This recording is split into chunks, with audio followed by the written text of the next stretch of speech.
Humahampas ang mga pakpak ng mga ibong lumilipad sa asul na himpapawid.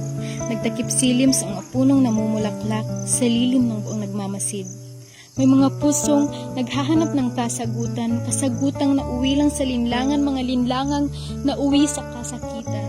Na kanino nga ba ang lunas at gamot mula sa epidemya ng tukso at takot? Sa mga pigating saksi lamang ang unat at kumot.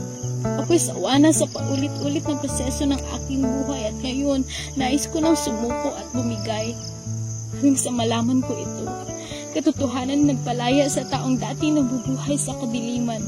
Katotohanan na may isang taong nagangalang Jesus ang namatay at pinarusahan, magkaroon lamang ako ng kalayaan. Maaari ko bang aminin na hindi ko kakayanin na hindi ka nakasama sa aking lakbayin?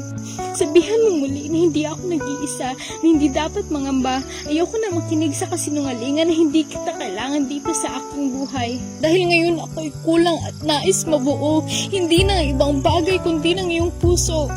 Ikaw ang nagtatayo sa akin kapag ako'y pagod na. At oo, mahal kita, wala nang paligoy-ligoy pa. Kahit ang mga salita hindi na magtugma-tugma, ang dilit mong malipit na sa pagwika, mahal kita. Mahawi man ang mga ulap sa himpapawid, magunaw man ang buong daigdig. Alam kong narito ka, sa gitna ng madilim kong paligid. Ilang beses man kitang tinalikuran, ilang beses man akong nagkasala at naging talunan. Ilang beses man kitang nagawang baliwalain, ilang sandali na nagbago ang iyong pagmamahal para sa akin. Minahal mo ko kahit anong sakit pa ang pagdaanan mo. Minahal mo ko kahit ang tunay kong halaga ay hindi makita ng ibang tao. Tinanggap mo ko kahit hindi ako karapat-dapat at ang salitang salamat ay hindi sapat upang tumbasan ang lahat ng ginawa mo.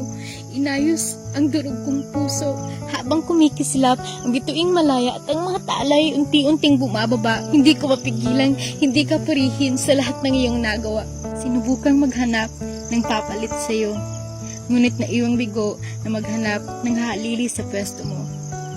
Ang buhay na walang kwenta ay nagkaroon ng halaga. Ang buhay na puno ng kalungkutan ay pinalitan mo ng saya.